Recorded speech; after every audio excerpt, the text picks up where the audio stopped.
Hello students, in this video we're going to learn how we gonna answer IELTS writing task 1 table. So basically in this series of videos I'm covering how you're gonna be answering all the writing task 1. So there are a lot of categories we have. When I say a lot of, don't get confused, it's not like a hell lot of. It's like your line graph, you have bar graph, pie chart, you got mixed graphs, you've got process, your map, that's it. So there are basically 6 categories. You have table chart, 7. So that's what we're going to cover today.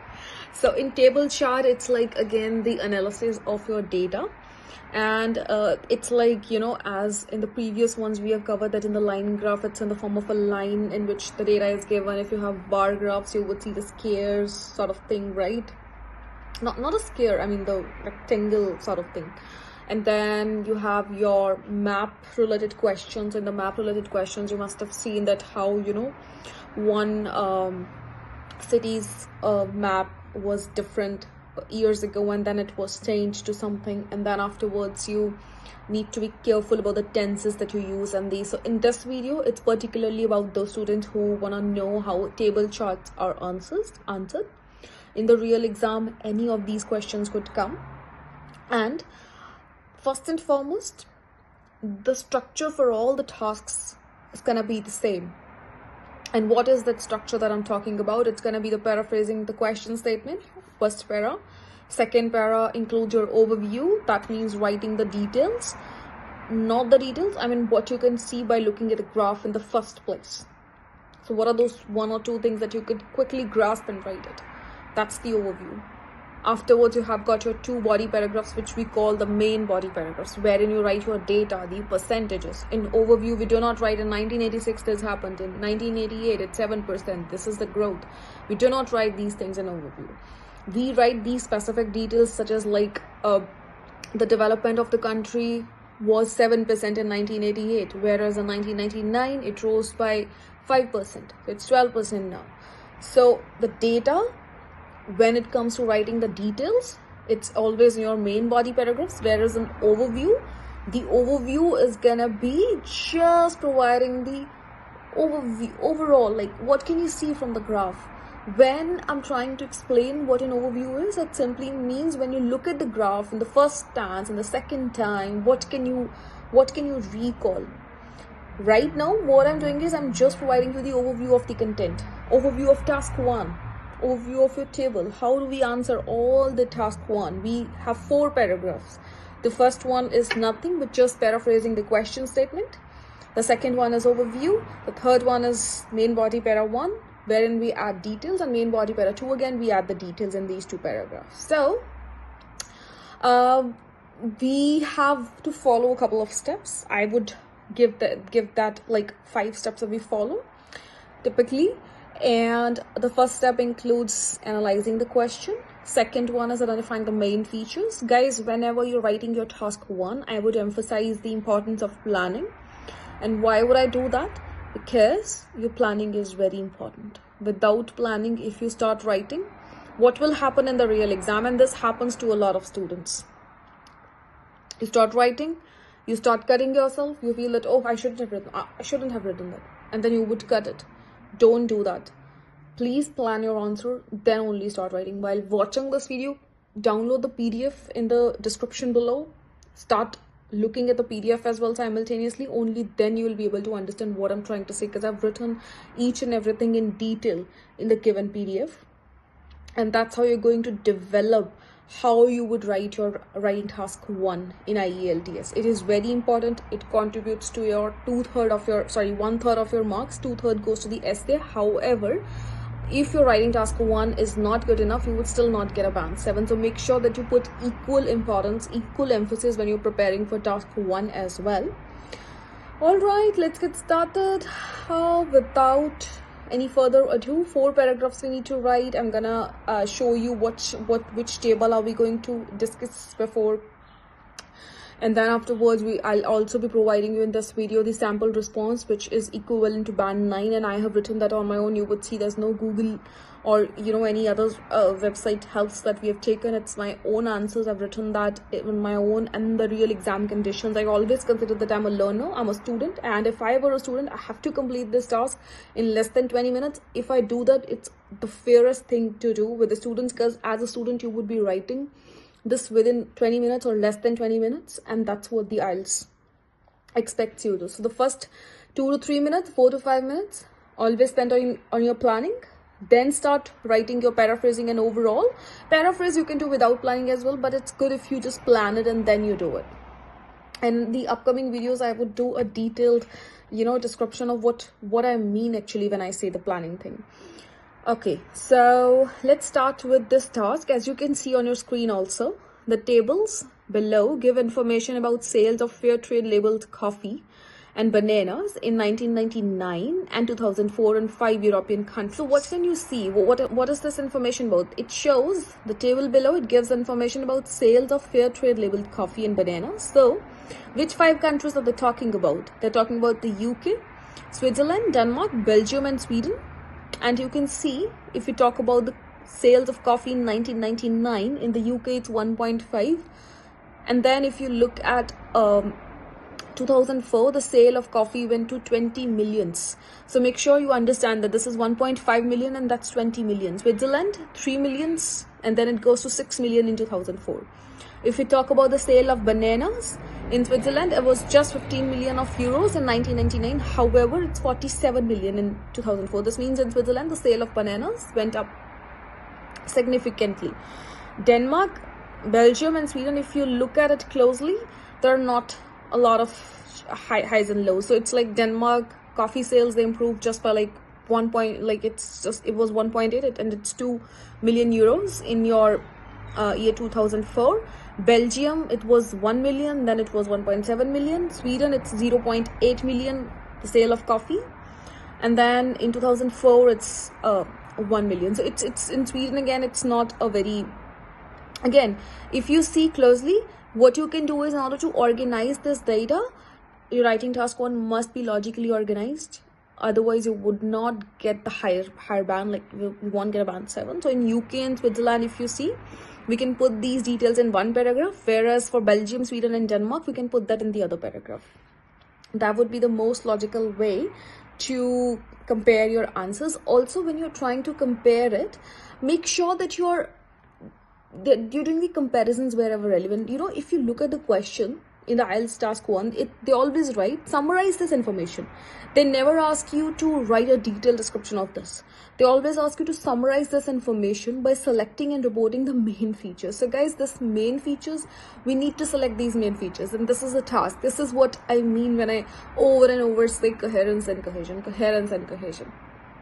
And make comparisons where relevant. So you need to make comparisons also wherever you feel that okay, it is relevant. This is why we do compare that the sale of, let's say, the chocolates, the coffee in Belgium, it was 1 million, and same goes for Sweden for bananas for like 1 million. So somewhere where it can be compared, like let's say in Denmark, if you see, it's 1.8 million euros of coffee which was sold in 1999, then it goes to 2, whereas in the sale of bananas in euros was 2 million already, but it decreased to 0.9. So we need to select these sort of figures from the graph itself so that we can logically organize the data, and the organization plays a crucial role when it comes to writing a coherent response, that is in your task 1. Now always look at the graph, read it for about 2 to 3 minutes, and then for reading just spend 1 or 2 minutes, quickly read the graph, see what you can see, like for the very first stance, so that you can write an overview, and then afterwards look closely at the graph. Of course, I mean, when it, to write an overview, look closely at the graph, note down the features which you feel that okay, this is what I can see when I'm looking at the graph the first time, and then afterwards you need to write the main body paragraphs, of course. So okay, in order to paraphrase this question statement, what I've written is the tables present data on the sales figure for the fair trade labeled coffee and bananas in 5 European countries, namely the UK, Switzerland, Denmark, Belgium, and Sweden in the years 1999 and 2004. Guys, I've used, the name of the countries instead of writing just that in 5 different countries. I've used the name as well. So other than that, I've just paraphrased the question statement, the sales figure for the trade label coffee and bananas, and that's it. In the question, however, what is written in the question? In the question, it says the tables below, they give information about sales of fair trade label coffee and bananas. I have written tables present data on the sales figure for the fair trade labeled coffee and bananas in 5 European countries. Afterwards, I'm writing my overview. It says overall, the UK showed the most significant growth in sales for coffee, and similarly, Switzerland for bananas. As we can see that in Switzerland, the sale of bananas go up, and then it has the highest one. Whereas if we talk about coffee, it's the UK where the growth was pretty high and then it increased as well. In contrast, Sweden consistently recorded the lowest sale figure. So guys, even if you want to finish your overall over here, you can do that. I have added one more sentence because I felt that I can write it, so that's why I wrote it. Apart from this, other countries, which is your Denmark and Belgium, I've written that as in other countries, they experienced either marginal growth or declines, especially in banana sales. That's it. So even if you want to combine these 2 sentences, your overall should be of like 2 sentences. Again, it's not mandatory. If you feel that you can write these sentences error-free, or you can compress this information in 1 sentence. Let's say if you just want to say that the UK showed the most significant growth in sales for coffee, and similarly Switzerland for bananas because they have the highest ones. In contrast, Sweden consistently recorded the lowest sales figure, and then you can combine these 2 sentences. In contrast, and apart from this one, so you can combine these 2 sentences. Sweden consistently recorded the lowest sales figures, and whereas the other countries experience either marginal growth or declines, especially in banana sales. So these 2 sentences can be combined as well. Afterwards, I'm starting with my main body para 1, and when it comes to my main body para 1, I'm starting with in 1999. Coffee sales on the UK stood at euros 1.5 million, but this figure surged to 20 million in 2004, representing the highest increase among all countries. That's true. Switzerland followed closely in banana sales, which tripled from 15 million to 45 million approximately, while coffee sales in the same country doubled to 6 million. Why I wrote that it's doubled to 6 million? Because it was 3 million earlier and then it goes to 6 million in 2004. 6 million euros. Make sure that the currency is in euros always. That's what I've written. So what I've done is like UK and Switzerland, I paired up in single paragraph, whereas the other countries, which are like they do not have the significant high or lows in sales, it's always marginal one. I've said I combined them in single paragraph, which is like for Belgium and for Denmark, and Belgium, Denmark, and Sweden. So what I've written next, in order to organize my data, I've written furthermore, Belgium showed minimal growth in coffee sales, increasing slightly from 1 million to 1.7 million euros. However, banana sales there experienced a notable rise, climbed 0.6 million to 4 million, which was a significant one. In Denmark, the coffee sales edged up to marginally to 2 million euros, but banana sales nearly halved, as you can see that. Similarly, Sweden saw a modest increase in coffee sales from 0.8 million to 1 million euros, yet banana sales declined from 1.8 to just 1 million in 5 years. So that's what I have combined my data with. So whenever you're writing, see, in this task, I've written almost everything because I felt that I could, first of all, and secondly, it's written very clearly and coherently. There are no grammar mistakes, there are no spelling mistakes. But you can even make this task as more coherent by combining this information. In order to do that, you can always take classes from us so that we can guide you how to write a coherent task 1. And anyway, this task would also give you a band 9 if you're writing it this way. Anything, whenever you're following my videos, guys, you can always rely on us for getting a band 7 because we provide the most reliable information. We do not provide you any information which is not there. Whenever I'm making videos, I always make sure that these are helpful to my students and they can elevate their IELTS scores by just watching my videos. So, in summary, this is how we write the table. Tables are very similar to writing your bar graphs or pie charts. They're no different. So whenever you're writing your line graphs, bar graphs, pie charts, tables are like similar because at the end of the day, they're giving you data and you need to organize it. One thing. Second thing, all of your answers are written in the same structure. Why we have kept the same structure? We are paraphrasing the question statement. You're writing the overview over and over. I'll emphasize in each of my videos, your band 7 depends on your overview, so make sure that you write a perfect overview. Afterwards, it's your main body para 1, wherein you're adding the details. Main body para 2, again you're adding the details. You're not adding any details in your overall. In overall, you're just writing what you can see from the graph when you're looking at the graph for the first time or the second time, and that's it. Third thing, always plan your answers.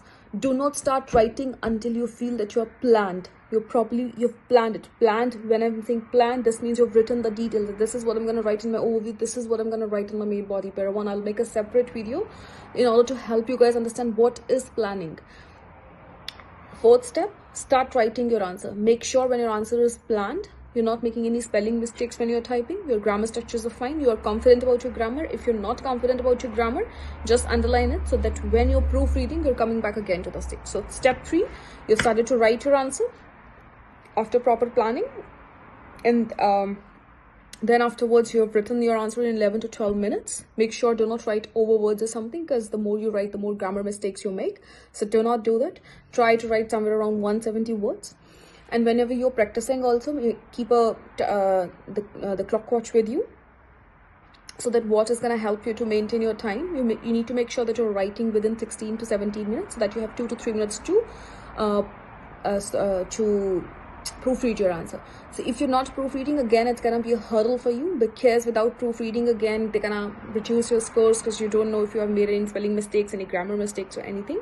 So these are the 5 steps you need to follow whenever you're writing your answers. Again, in order to understand this task better, look at the question properly, look at the answer, read the answer, try to make it even more coherent if you can. Follow the steps that I just mentioned in the video, like combining the sentences and trying to combine the data in main body para 2, which is like the 4th is Belgium 1. And if you are trying to compress the data even more and writing it in single sentences, you would get even better score. So the reason being, you should not overword it. Like, try to write answer with like 170, 180 words, unless you are an expert and you know all the rules of grammar and you're able to recall those rules even when you're writing. You're not making any spelling mistakes either. Your vocab is good enough. Again, vocabulary plays a very important role in task 1. If you want us to share with you vocab files, we can share it with you. That's no problem. You can reach back out to us in the comment section below. We'll send you the vocab files.